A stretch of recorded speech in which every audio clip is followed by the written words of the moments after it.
Okay, we are officially live. People are joining the live room. So hello, everyone, and thank you for being with us today for another episode of Edugo.AI webinars. I am Nicole Carvelli, the company BD manager. I'm pretty excited today to have you all here since we are going to talk about cohort-based courses that seems to be the new trend in education. So we are going to analyze them to know more about this new trend, apply them in the language education sector. And we are also going to launch and preview to you our latest feature. Oh, okay, there was a bad ego. Maybe you should mute. There is someone with audio. Wait. Yeah, let's see. Maybe. Okay, so now it should be back normal. Okay, sorry guys for this. We ask you to keep the microphone off during the length of the webinar, but do not worry because we are going to have at the end a Q&A session. So you can ask us all the questions that you have, all your comment, and we would like to hear from you any feedback that you will have. So before going deep, I would like also to ask you, where are you from? And also let us know in the Zoom chat if you are an independent teacher or if you work in a school, also if you are a teacher or an academic director. So let us know something in the chat. I would like to say that whether you are a freelance teacher or you work in a language school, you are in the right place because this webinar is dedicated to anyone in the language education. So we're here. And so now, okay, I see I'm a teacher. Thank you for commenting. Austin, Texas, great. Okay, we love to see how international we are. So, okay, at this point, I don't want to anticipate too much nor talk too much since we have here with us Edugo.AI founder and CEO, Giuseppe Tomasello, who is going to deliver this session to you. So, Giuseppe, would you like to give a brief introduction of yourself first? Yeah, sure. Thank you so much, Nicole, for the introduction. And thank you to all of you for joining this webinar. My name is Giuseppe Tomasello. I'm the CEO and founder of Edugo.AI. Just a little bit about my story. I am from Italy, and I have an international background. So I've been living in different parts of the world. Recently, I just came back from China after 7 years in China. And now I'm based in Dubai. I just moved here in the Emirates, which is amazing. I love Dubai. It's a lovely place. A little too hot, but it's still very, very beautiful. And so I've been. I have actually worked at the intersection of language learning and technology for many years. And both are my passion. So I am a passionate language learner, and I'm also like engineer and a developer. So I brought those two passions of mine into what is Edugo today, which is a platform for that is used by language institutions, can be like large language businesses and also individual teachers around the world to teach multiple languages. The unique things about our software is that we use artificial intelligence to help language creators to create really easily like amazing learning experiences. So today I'm very happy to show our latest feature, which is cohort-based learning. And we're going to explore a little more in detail how cohort-based learning works, specifically for language learning. So without any further ado, I would love to jump in the presentation. And so let me share my screen. Please, Nicole, confirm if you can see my screen. Double check. Okay, great. So today we're going to talk about the power of language learning communities, and more specifically in a format of how you can actually engage language learning communities under what's called like cohort-based courses, or CBC for short. Which is a big trend now in online education in general, but also more specifically for online language education, which is exactly what we're going to cover today. So we are the agenda of today is we start from like analyzing MOOCs or a massive open online courses, and how like MOOCs are evolving into like CBC. So basically we have a shift from just content to actually community, and how like CBCs are actually solving the big problem of engagement. So we're going to see what are the problems with MOOCs and why actually completion rates are very low, and CBCs actually like completion rate are very high. And then we're going a little deeper to analyze why it is the case. And so we're going to talk about the social influence in gamification. For the one of you already been in our gamification webinar before, we're going to explore a little bit how gamification can be applied in the context of like cohort-based courses. And then we're going to go a little more in the pedagogy side and explore very briefly like cooperative learning, and actually how learning can happen also horizontally.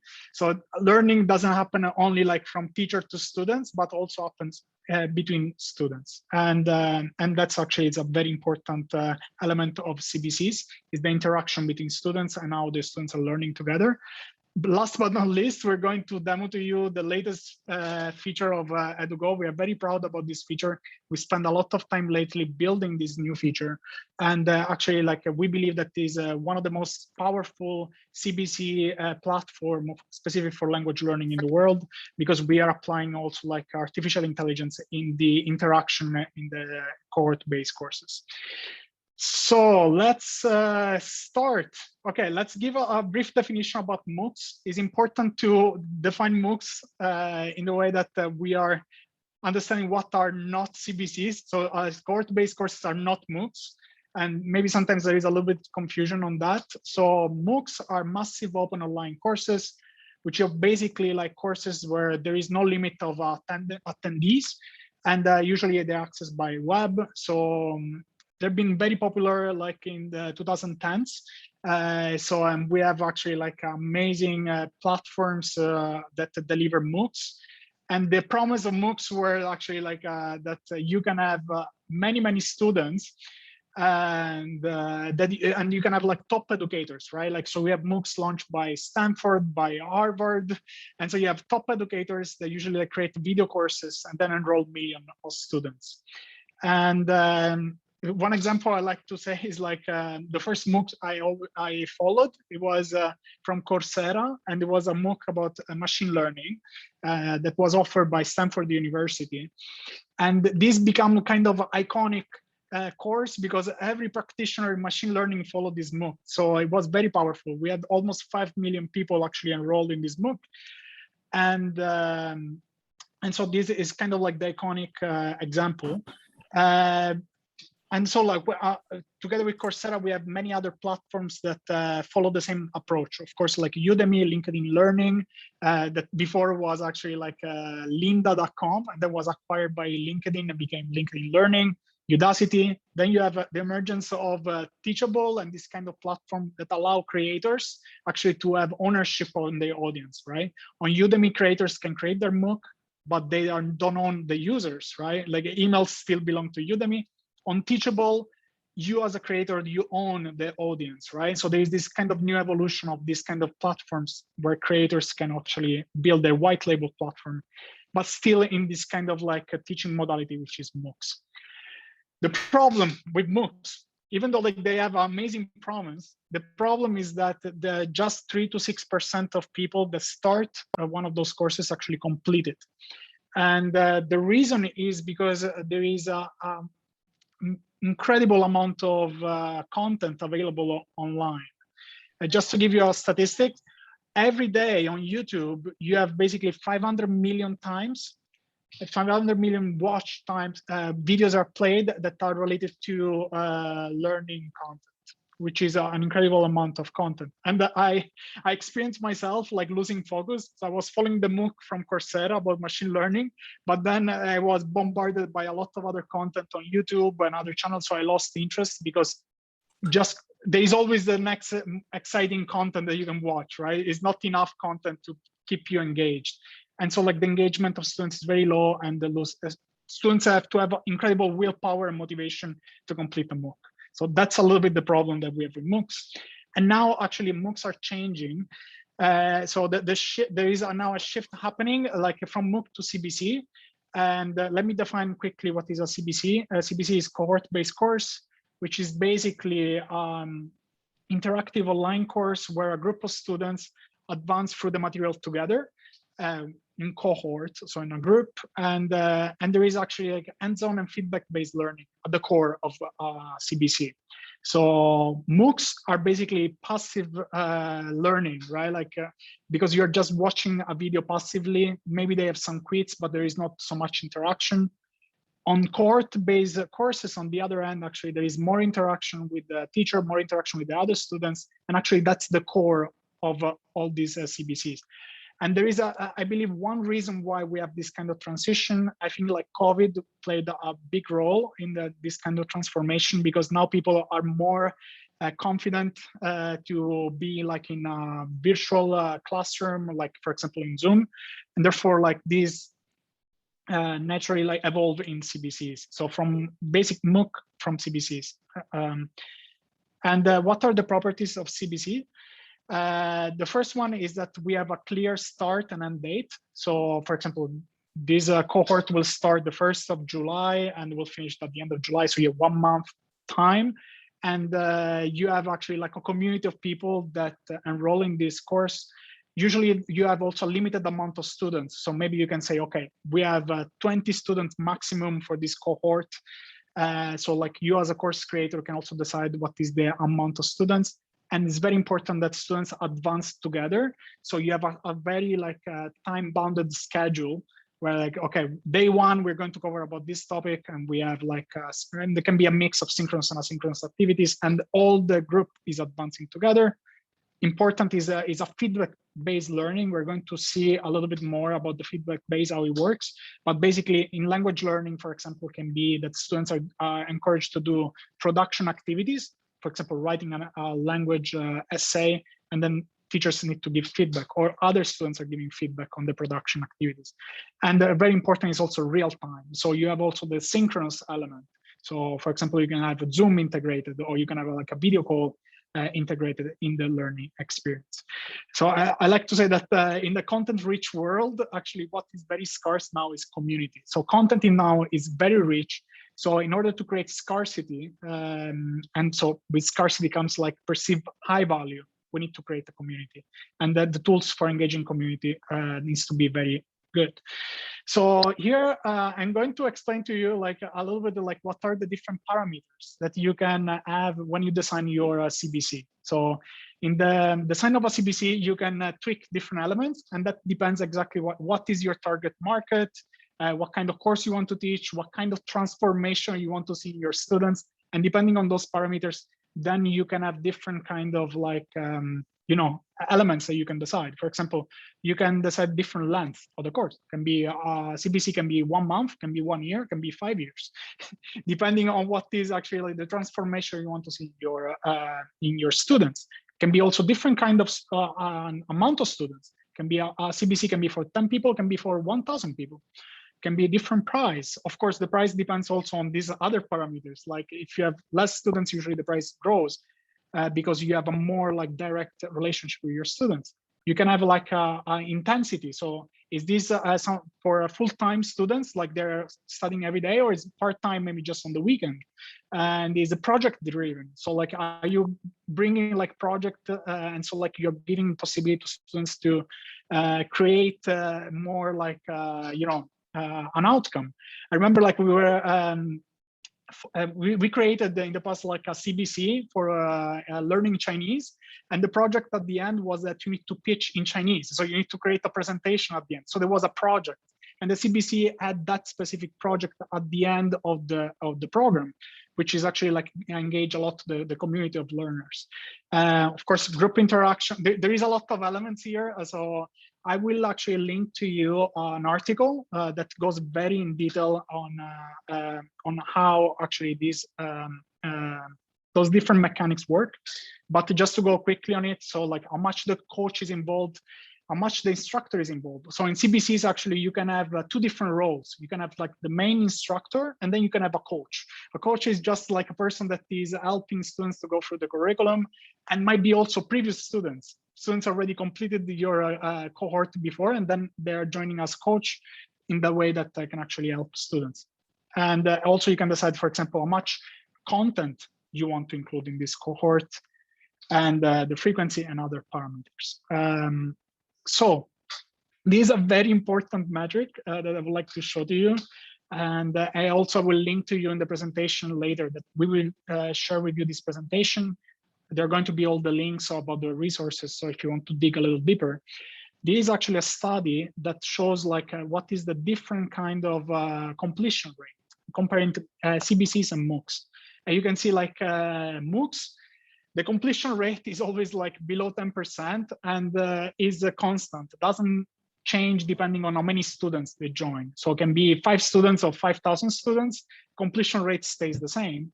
For CBCs, on the other hand, the completion rate changes according to what is the cohort size. So depending on how many students you involve in the cohort. And for example, if you have cohort very small, usually like completion rate is super high, almost 100%. The more students that you involve in the cohort, then the completion rate drops. And there is actually this kind of like magic number is around 50. And seems like when you go over 50, the drop is very steep. So students will not complete. So it seems like below 50 is the magic number you want to keep your cohort in order to have a good engagement with the group. And I think like we all remember like our time in like in school, and usually like that's one of the reasons why you have like a group of students in a classroom, maybe is around 20, 30 people. I think there's one of the reason is because actually you want to keep this cohort at that number, because it seems like there is some social dynamics that kick in at the number of students. These metrics, actually we call it the language creator matrix, which is basically a matrix that makes you understand a little bit how you want to, what is your strategy when you're launching a course. And you have different options. You can actually go for high scale, means like you want to get many students. And so here you have 2 options, or you go for MOOCs, which you launch your asynchronous course, or you can go for CBCs. But usually like MOOCs are, since they're just content, are perceived as low value. And so the price you can charge is lower. And it's honestly, it's very difficult to make people buy your content, because the content is very abundant, as we saw before. But on the other hand, if you launch a CBC, you are able to scale the number of students. For example, you can have like 50 students in one course, but also you are able to charge a higher price because there is like a premium value that is perceived by the students to be in a group. And of course, the other option is to have a one-on-one coaching. With one-on-one coaching, of course, you can charge a higher price, but the scale you can reach is much lower because then you're selling your time. And so what we usually suggest for language business owners is to have a portfolio of courses. So I think the best option is always to keep some different modalities, and then you can have like maybe a MOOC course for a lead magnet and attract students, and maybe like a monetization strategy is more linked to CBCs and one-on-one coaching in order to monetize this audience. So we suggest you to have a portfolio of courses that you're offering. And soon we're going to show you how you can do it in Edugo in case you are interested. Here we bring some examples of CBCs, some of successful examples. We also put Edugo, of course, like because it's specific for language learning, but CBCs are also applied in many other industries. One of the first example of CBCs was Alt MBA, which is created by Seth Godin and Wes Cao. And it was basically an MBA that was all online and was based on cohort. If you go on the website, it's amazing to see actually what is the experience that the students had during this MBA, which is actually like many of those students create very strong connections between each other. Some of them became business partners. Some of them actually became husband and wife, right? So they met during these online cohorts, and the connection between students became very strong. And so that's a very powerful example on how those online cohorts actually can have very strong links between students. Another good example is NASA Academy, which is newer, but they are growing very well, and they are more focused on technology and digital marketing, but also they use this kind of cohort base to offer a more immersive experience, a learning experience with the students, and many other examples you can find online.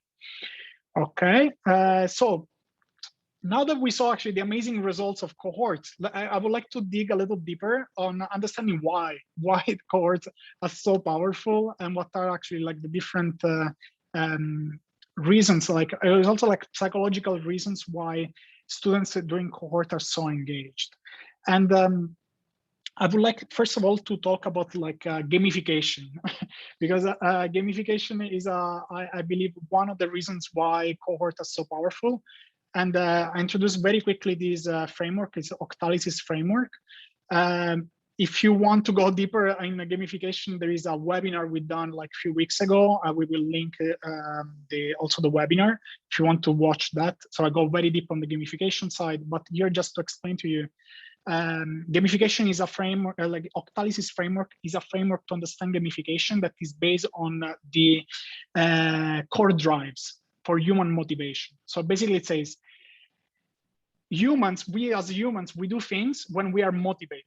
And basically there are 8 different core motivations that drive us, and which are in this Octalysis framework, which is our octagon with the 8 different angles. And so any action that we take is because we have one of those core drives that motivate us. And I believe that in the cohort-based courses, there are 2 main core drives that really motivate users. The first one is core drive number 5, which is social influence and relatedness, which of course, the social influence means that I am in a group and there are other students in the classroom. And so like the fact that I am learning together with those other people motivates me to give, like to be very, very engaged with the content, to level up, to perform better. And so like we believe that you can use gamification techniques in order to leverage this core drive and to make it very, very obvious and to improve this kind of engagement metrics. The other one I believe is also very powerful in CBCs is the core drive number 3, which is empowerment of creativity and feedback. Because when a group of students are working together, they can, for example, like work on projects. And the creation of projects together like involve them to be creative and also get feedback from teachers and community. This also works as a very powerful motivation for people to have these very high completion rates. So that's one of the reasons why the completion rates for CBCs are very high. So now we talk about gamification. Now we're going to go in the more pedagogical side, which is actually like cooperative learning, which is actually like is defined as like a teaching arrangement that refers to a small heterogeneous group of students working together to achieve a common goal. So this is the book definition. What it really means is that you have a group of students that has to be small. And I think that's one of the reasons why we have this kind of like curve of dropping in completion rate once you achieve a certain number of students, once you go more than 50. I think because cooperative learning happens when you have a small group of students, and those students have to be heterogeneous, means like they have to share similar characteristics. In the example of language learning, can be like they have the similar level and the similar like objective in the language they want to learn. And they are working together to achieve a common goal. For example, it can be like in creating like different kind of learning activities. We're going to go in different learning activities that you can have as a group of students in language learning in a moment. And so this is actually the theory about cooperative learning. And cooperative learning is proven to improve academic achievement, to build positive relationship among the students. So people learning together also like they cooperate and they build a very strong bond together because they're learning together. And they also develop skills and social skills, which is also very important, especially for younger students. And they have intrinsic motivation. The motivation is linked to the gamification framework that we showed before. And also there is a higher engagement and retention. I would like to share this resource. Actually, like I think it's very good. Is Kagan's structure for engagement. is like a book that you can download from Kindle. And here there are many different kind of activities that are meant for like cooperative learning.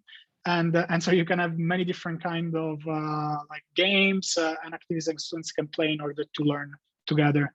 And I think it is a very interesting source of inspiration to design those kind of activities.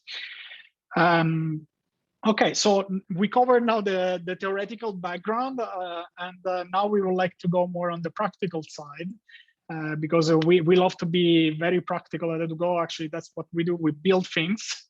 So we are not just academics, but we are actually like very involved in the everyday delivery of tools and everyday like working with students and teachers. So we would like to show to you, based on those principles, the new feature that we built in Edugo platform. And so like, we would like to jump on a demo, and I will ask Nicole to help me out with that. Yes. And then after the demo, actually, we are going to go to the Q&A session at the end. So if you have any comment or questions, we would like to hear from you. Okay, so thank you, Nicole, for sharing your screen. I think there is someone, Ruth, can you please unmute your microphone? Okay, great, yes, thank you. Hi. Thank you. Sorry okay. for being late. No problem. Okay, so what we are seeing right now is basically one of the platforms that we developed at Edugo. Ruth, I think your microphone is still on, sorry. If you unmute, okay, good, thank you. Okay, so this is one of the platforms that we use in Edugo for demo. So usually Edugo is a white label solution, so everything can be customized according to your brand elements. But this is actually for demo for you today. So we created this platform, and this is actually like the feature about the cohort-based courses. So here we are logging as a teacher. So this is teacher Nicole, and she's going to show us how she can create one of these cohort-based courses in the platform. Of course, she can decide, okay, the name and the description, and very important here, she can decide like what is the maximum amount of students. So that's one of the parameters. If you remember these course mechanics, so you can tweak this kind of parameter. In this case, actually, is 150. I will suggest Nicole to go lower if you want to increase student engagement. Maybe go 50. Okay. Okay, that's the limit. Okay. I mean, depends also what is your strategy in terms of pricing. Okay, so here then we can have the curriculum, and very important to notice that Edugo offers like all this part of the platform is for content creation. We're going to show you a little bit how like the student is experiencing the content. To go on how you create the content, we will need another webinar, and we did another webinar how we use AI to create gamified language learning content. We're going to show you, if you want, you can watch another webinar for that. But here you can see, for example, like the teacher can decide also to go drip content, which means she can decide the date when the content is going to be available for the student. Exactly. Okay, so now you created your curriculum. Now you can decide also to put your live classes. So for example, here you can decide when, what is the duration, and then also what is the different live sessions. Important to say that you can integrate the Zoom. So there is a Zoom integration in the platform, but also we offer our own video call service as well. So both are available for the integration in the CBC, depending on the preference of like the school. And then here, very important is the pricing page. So for example, you can decide to be free, or you can decide different kind of payment plans. We offer, like, for example, a subscription. For example, Nicole can click here and create a subscription plan. Yeah, for example, 1 month, great, and create the duration. And here she created a 1 month subscription plan for $10. And also, yeah, you can create another subscription plan, maybe $15 for 2 months. So if you buy 2 months, you get a discount. Yeah, you should. Okay. Okay. Yeah. Yeah, you should put 2 months there. Okay, otherwise. Use that. Okay, great. So you can create different kind of subscription plan, and also you can enable like a free trial. We saw like many teachers actually would like to give for a few days like a free trial of the cohort base, and then students will be encouraged to pay. Of course, you can also do like a one-time purchase, and they can buy the full course without paying like on a monthly base. Okay, great. So here we set up all the payment parts, and also like the students. You can add the students in case the students already enroll in your platform, or you can then like share a link and then make them enroll automatically in the platform. And here also you can add teachers. And the teachers is also important because as we saw before, like cohort base can have like an instructor, but also coach. So you can have multiple coaches that are like supporting the instructor. And here you can see the summary page. Okay, great. So now this cohort is created. That's it. So, and then, yeah, you can decide to publish and publish, and that's it. So this is your landing page of the cohort. That was pretty quick. So you can have the landing page, and now you can share the link with your students. You can also like, for example, run Facebook ads on top of your cohort to put in your website, do whatever you want. And this would be like an automatic landing page is created, and then you can onboard students in your cohort. We'll show you now how does it work on the student side. So let's say now the student is accessing to this landing page of your CBC. And you can see here, for example, you have 3 days free trial because we enable a free trial. And so the student can join the free trial, create an account, and then join the class for just 3 days. After 3 days, will be prompt to pay in order to continue learning. Okay, so now the student is completing the creation of the account, and now the student is enrolled inside the CBC. Okay, very important to show you a little bit how this CBC works, right? So we have in the home, we have the main curriculum, and the curriculum will be all these kind of like interactive exercise activities that you design for the student. For example, we can check one of those activities, and you can actually see, yeah, the activities can be like in many different kind of formats. We're not going to show you exactly how the formats of the activities work, because we have more than 150 activities that can be generated inside the platform. But you can see here that the activities are gamified, and they can be for different kind of skills. So it can be speaking, listening, reading, any kind of like skills. And here you can see the students are getting points. You have combos, and you have all the gamification elements. And this is very important for later when we're going to show you like how the gamification part works inside the cohort. Okay, so Nicole is progressing. Yeah. Done. Okay, done. And then the student can see, okay, all the different performance. That's great. So you can close. Great. And let's go to Unit 2, because I think there is something interesting in Unit 2 I'd like to show you. Which is actually like, okay, for example, here you can embed also a YouTube video, you can do different kind of quiz. And then very important, and this is actually the part of cohort-based courses, which is actually like feedback, right? Here the students can do a production activity based on the content of the lesson. Here Nicole is cheating. She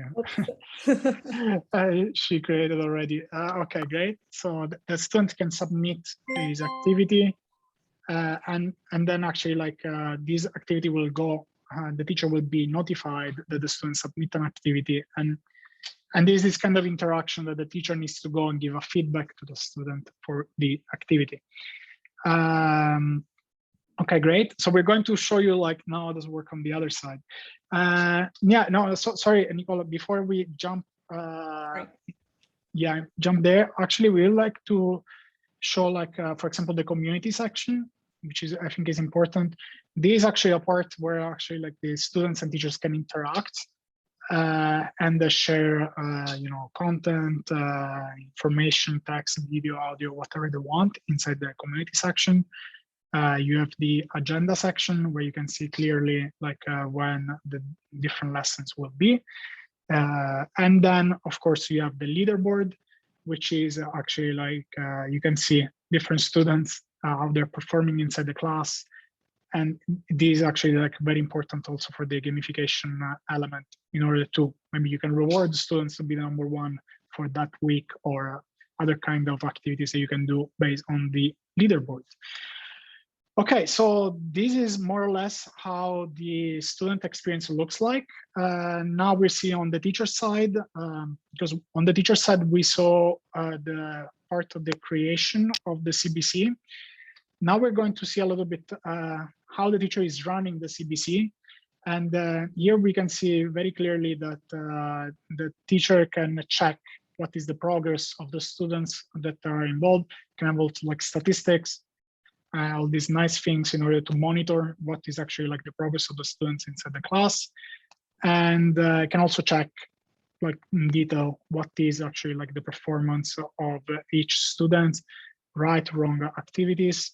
And then if Nicole, if you go back, we can see, not back from there. Yeah, no problem. Is back to unit 2. We can actually see the mark feature. So the student submitted the homework. Now the student can, the teacher can give a feedback. Yeah, and also like a score. And this can happen with many different activities. Of course, we just did with text, can be also with audio, video. The students can submit many different kind of activities. The teacher can mark the activity, and this, of course, will be stored in the student progress. And so that's a great way to create interaction between teacher and student using the material. And yeah, that's from the teacher side. Yeah, that's how like the teacher can manage all the different interaction inside the cohort. Of course, there are a lot of more details about how the teacher can add students, how the students can be maybe kicked out from the class, can be muted. There is a lot of this kind of like features, but that's more or less how the system works for the interaction inside the classroom. So I would like just to say that I will go back to my PowerPoint. If you, and I will conclude now, and then we can jump to the Q&A. I'm very happy actually to hear about what you guys think about this kind of platform. How would you use it? One very important thing is that for us, this platform we just showed you today is a starting point. We want to create more cooperative learning activities. So what we're going to do, the 30th of May, at the end of the month, we are sharing with us a class of designers from the University of Palermo in Italy. We're going to be more than 80 design students. We're going to show to them actually how our system works, and give them a challenge on think about like what kind of cooperative learning activities they can design in order to improve the learning experience between students, so cooperative learning. And so we would like to have your input, because we know like you guys are educators, you guys are every day interacting with students, probably you run your cohort-based courses. So we have a form that we're going to share with you in the chat. Any kind of idea that you guys have about the activities you would like to see, interaction between students, we would like to hear what are your feedback. And some of your ideas we can show to those design students, and they will create new designs on the kind of like cooperative learning activities we can build on the platform. Because very important to say that in our platform, we have all the pedagogical infrastructure with the exercises, activities. Now we want to move to the next stage and create exercises where students can learn together. And so we would like to hear about also what is your feedback on that. So feel free to fill in the form. Moreover, if you want also, like, we can deliver to you this platform we just showed to you. You can test it out and give us other ideas, because we're very excited about this new feature and we want to involve the community, which you are our community, to give us inputs to improve the product. Okay, so that's the final slide I have. And so now I'm very happy to jump on the Q&A, or if you guys have already some ideas you would like to share on how you think like cooperative learning or cohort-based courses can be used in your specific use case as educators. Okay, thank you. Great. So thank you, Giuseppe. I will let you breathe 1 second. And for this session, and like, okay, so now we are waiting for all the feedback that you have. So feel free to raise your hand, unmute yourself, and ask anything you might have. And all the while, I have linked the link form as well as our YouTube channel. So if you want guys to follow us, I'm also going to link the Instagram page that we have, while Giuseppe will reply to the first question coming from Maria. So she's asking, what about learning analytics? Do teachers have access to learning analytics to improve the design of their teaching activities, the assessment and the students' engagement? Can students check their learning analytics to observe their own and their peers' performance? Yeah, thank you, Maria. That's a great point. Yes, so maybe, Nicole, we can go back a little bit so we can show some of those learning analytics, because the teacher that creates the CBC has access to those kind of like analytics about what are actually the students' performance. For example, if you go to Unit 1, I mean, this is a demo class. Of course, we don't want, for privacy reasons, we don't want to show to you real classes with real user data. So we created this kind of demo platform, demo class. But you can see actually like those are kind of like statistics about like how many students, the first is like how many students actually are enrolled in the class, and how many completed, how many are in progress. And then you can have like also what are the total amount of right and wrong answers. And moreover, then you can go down, and the students, you can have a breakdown. So you can click, for example, on me. That was me doing some exercises, and you can have also like a breakdown on in each single activity what has been actually the performance. And so you can see where students are actually making mistakes. And this is from the teacher side, right? Like you are having like an overview of what is the overall performance of the class. And this is just from the learning activity standpoint. Then if you want to have more detailed information about how much time the students are spending inside each activity, what is the completion rate, how much time they're opening the lessons, we have one amazing integration with Mixpanel. Mixpanel is kind of like a analytics tool. Imagine like Google Analytics on steroids, right? Which gives you like every single event that happens in the platform. For example, every time the students click, how much time it stays in a page. And then if you want, you can analyze also all this very, very detailed information. But yeah, it's a little bit too much maybe for the kind of like use case. So it depends also what kind of use case you have. We use Mixpanel ourselves because we want to improve the user experience of the platform. You as an educator, you can also have access to Mixpanel in case you do the integration. But of course, those are the kind of information we're showing to you. On the student side also, we are giving information to the student, right? So it's not only like the teacher can see this kind of information, also the student can go and have a view on what are actually the different exercises and performance that he had inside the class. So the student can also have an overview on that. We are going to introduce a new feature. This is actually a spoiler alert, that is like SRS or space repetition software. So all these mistakes we're saving, then we're giving to the students like, I don't know if you ever use this kind of flashcard apps like Anki, or like that you have this space repetition. We're going to have a similar system integrated so students can actually go and review the exercises they have problems with. So with a spaced repetition algorithm. Okay, I hope I answered to your question, Maria. Then if you have more points you want to touch or more detailed use cases, I'm very happy to jump in with you in a call. Okay, thank you so much for the question. Yeah, great. Bruno Piatto raise his hand. Yeah. Hey.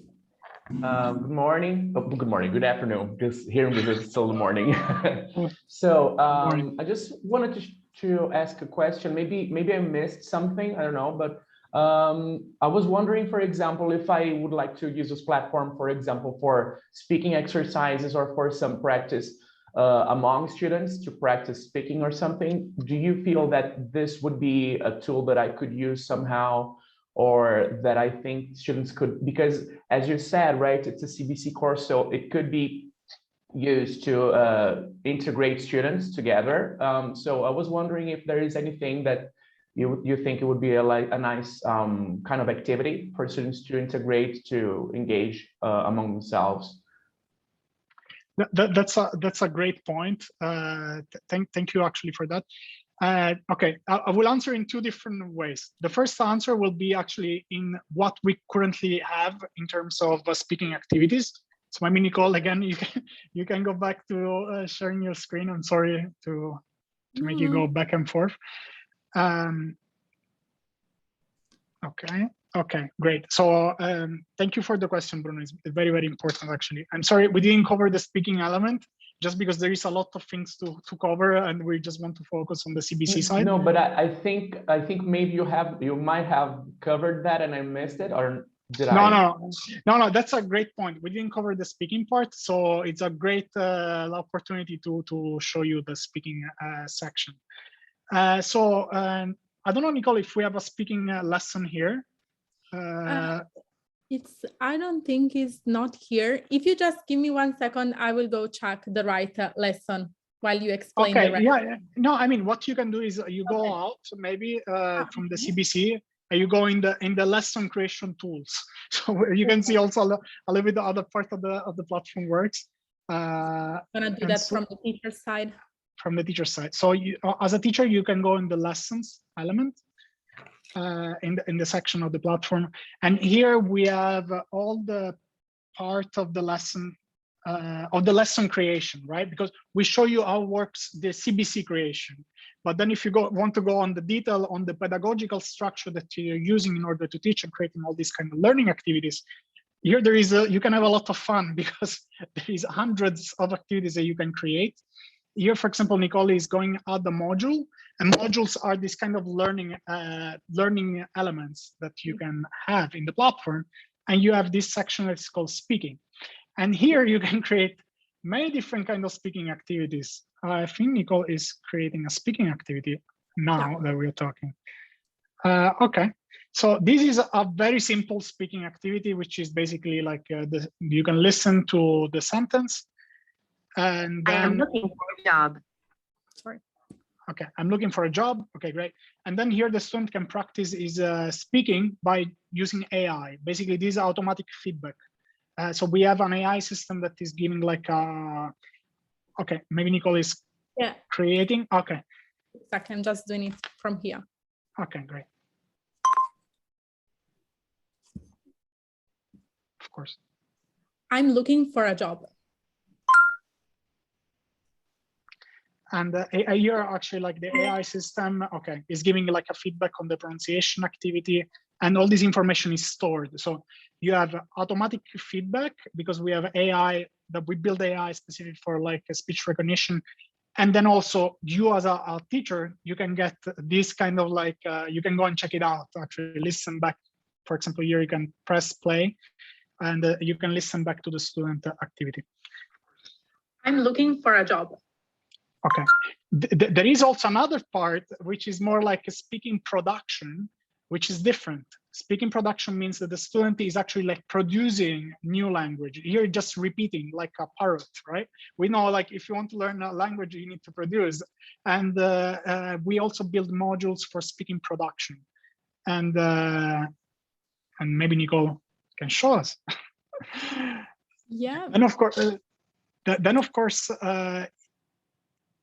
I think that we have it like in the catalog, but not exactly in this demo platform. In this demo platform. Okay. Yeah.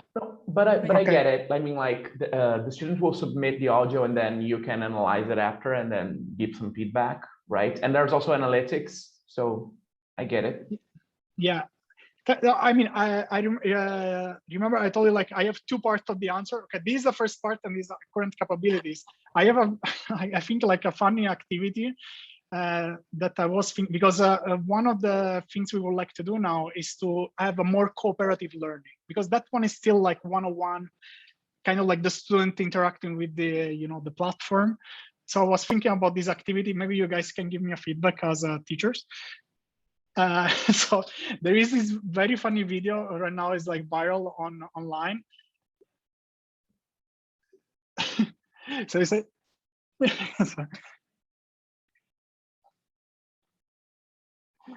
And so I was thinking about this. So the teacher can share. Okay, sorry about the audio. So the teacher can share one of these video, and then basically ask the students to create a sentence that's rhyming with these sentences, right? So it's like a rhyming activity, and basically all the class can see what other people production activities are. So students can record the video, put it there, and maybe they can vote who is the #1 in the class, right? I think those kind of activities will increase a lot of engagement to create very fun learning experiences for students. So that was one idea I had, and I hope you guys can give us other ideas in terms of like cooperative learning activities, because those are the things we're going to build next. So this webinar will have a follow-up webinar where we're going to build more cooperative learning activities. And so we're going to show you how those activities can be performed in the class. So if you have any idea about these kind of games or activities, fill in the form. Maybe you can share again the link and give us ideas. We're going to go to these students, design students. We're going to create a competition at the university, and they will design different kind of learning experiences. And then the best ones we're going to integrate in the platform. So if you guys have an ideas, share with us. I think it's going to be a great creative process. Okay. I think that there are, Natalie, please feel free to unmute yourself.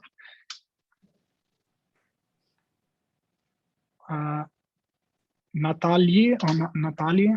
So sorry, I maybe mispronounced your name. Okay. All the while okay, she's here. Great. Maybe you can unmute yourself because we're not able to hear you. Hello, can you see me? Yes. Yes. And hear me. Okay, great. Sorry, I just got back home. Right. My question was, considering it's collaborative learning and students are working together towards a main goal.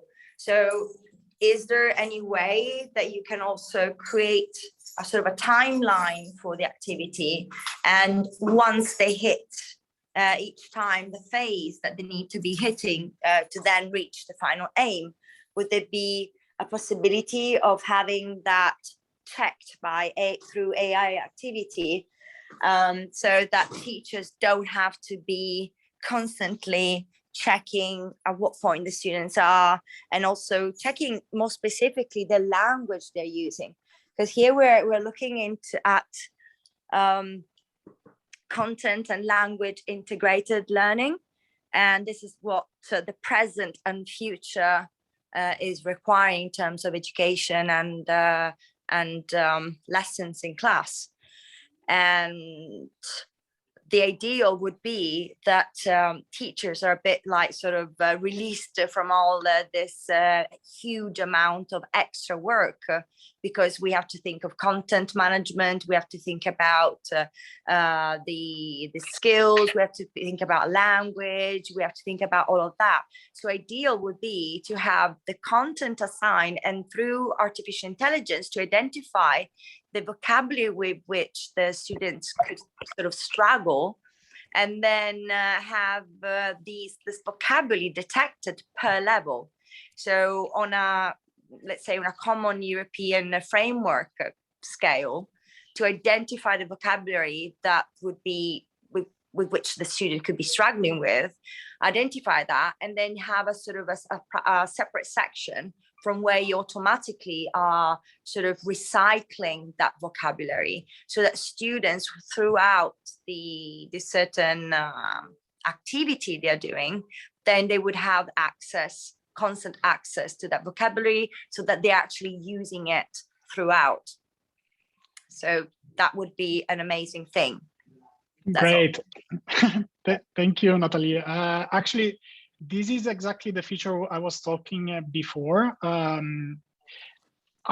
was mentioning about like SRS, or space repetition software, but actually, like, you can see an evolution of SRS, what is more like what's called adaptive learning. Adaptive learning is actually like a system that is not static, right? It's not like a digital textbook, but is adaptive to the student like mistakes, for example.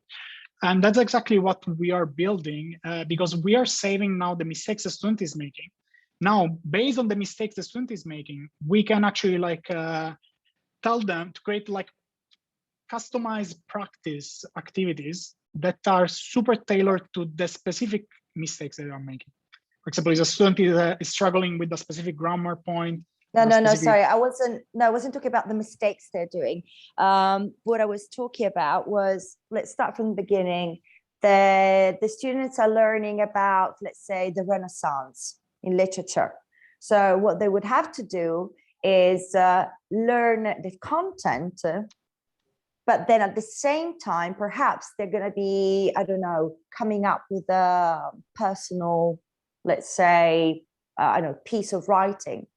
So, and they're doing it collaboratively. So the idea would be for to have like upload the material, the authentic material, then through AI detect the vocabulary with which the students would have difficulty, and then take it out of the content, use it on a separate panel so that the students can refer to the new vocabulary.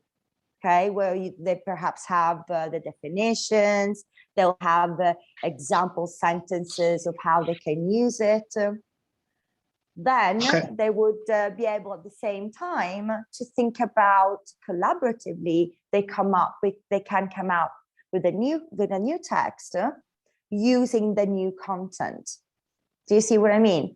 So I'm not focusing on the mistakes. I'm trying to find a tool which can help teachers to use authentic materials, but are simplified based on the level of the students' skills. That's amazing. Yeah, thank you, Natalie. Actually, sorry, I didn't understood very well like at the first time, and now it's very clear. This is exactly like what we do with the content creation system we have in our platform. Maybe Nicole, you can share again the screen so Natalie can see what we are meaning for that. So the platform has a place for lesson creation.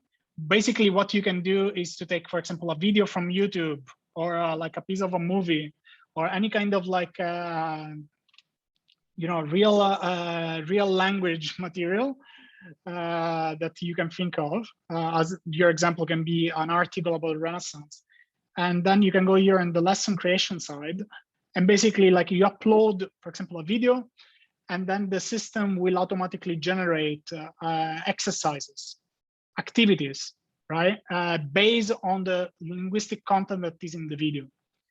So this again, like a part of the platform we didn't show you, but here, for example, you can upload the video, and then the AI system will transcribe the content of the video, understanding what are the more difficult language points, and then create a bunch of exercises that are specific for language learning, of course. And then you can have your activities. Of course, we still don't have the cooperative learning side of this attached to it. So now it's more like the student is learning with the exercise by himself, but that's exactly the direction where we want to go.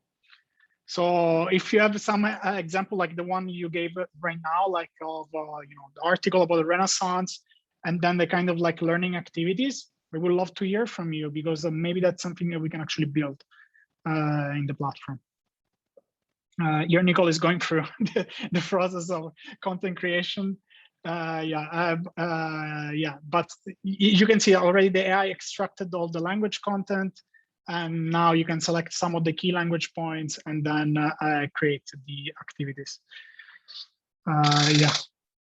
That's great, Nico. I think it will take a little long to go through all that. But yeah, that's a little bit the concept of Edugo. Sorry, Nico. That we have a webinar for that, so I'm going to link straight the webinar. So if you want to go through the process, you can watch it there. Yeah, Natalie, if you are interested in knowing details, we have a webinar. We go very, very deep on how all this process works for content creation. And I believe that that's the future of language education, is how we can use artificial intelligence in order to help educators to create more powerful learning activities easier. Do not spend like all their time like processing all this content, but very easily they want to find like a piece of real language they want to use in the class. Use AI to embed that in the class and like inside the classroom very easily and very with powerful tools. That's a little bit the reason why we do what we do. So. Absolutely, thank you very much. Also, another tool would be amazing to have is what already Pearson has done, is to have a section where you can copy and paste the text that the students have created and have that text analyzed and with all the mistakes being corrected, so we don't have to go through the thousands and thousands of essays our students are constantly coming up with, and also word count and also space to highlighting maybe points to build on and so forth. So definitely like a sort of like a self marking system would be amazing. Absolutely. Actually, that's one of the kind of direction I want to bring the company, is actually how we can create self-assessment for more open kind of like production, like writing an essay. It is already available. Like some of the technologies already exist, but is not 100% accurate. So I think at this point, I don't know how Pearson system works, but there is always need the teacher to look to check if it's actually very accurate. But yeah, over time, I think these systems will become more and more accurate. So yeah. Okay, so. Great. I think that we have just time for one last question that I saw before, coming from Dat Chu Tian, hope to pronounce it well, that says, does the platform support any form of assessment, for instance, quiz making? Yeah, of course. Like the platform actually like supports assessment in two different parts. One part is actually the creation of placement test. So we're actually working with schools to create like a placement test. What does mean is that in the website, you have a placement test, you click there, the student goes through the onboarding. Based on the level of the outcome of the test, then we are suggesting different kind of courses that fit the level of the student. And then, as we show you before with the content creation process, you can also create kind of assessment lessons with the quiz, and you can evaluate what is the performance of students. I hope I answered to your question. Great. So, okay, so I think that we went through all the other questions. There was just one for like Andrea, who was asking how to try the platform for free. So of course, like you can try it out. I already replied to Andrea like in private, but this is true for everyone who is here. Basically, like you can fill in the form that I'm going to link you just right now. And so you will fill in some basic information, and we in a couple of days are going to deploy the platform for you, then you can test it out. So if there are no other questions, I think that this was a great session. Thank you so much for your time, for the interaction that we have. And of course, we look forward to connect with you. So in case you will have further ideas, of course, we are open to any kind of discussion. So I send you here like some useful link in the chat. Yes. And So please, if you like this session and then you would like to watch again some parts, or maybe share with some of your friends or colleagues that find useful, you can subscribe to our YouTube channel. We're going to share there, and then you can actually rewatch it. There is also a lot of other parts. We always mention, okay, go back to this other webinar where we cover other parts of our product. So if you're interested in exploring more, you can find a list of all the previous webinars.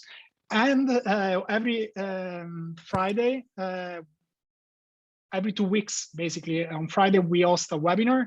So basically, we're going to have a webinar in 2 weeks. And we're going to cover also like a lot of other pedagogical aspects of language education. We're going to do also like another episode of the cohort-based courses with this, evolution. So stay tuned on that. And I'm very excited actually to see to show to you how this is evolving.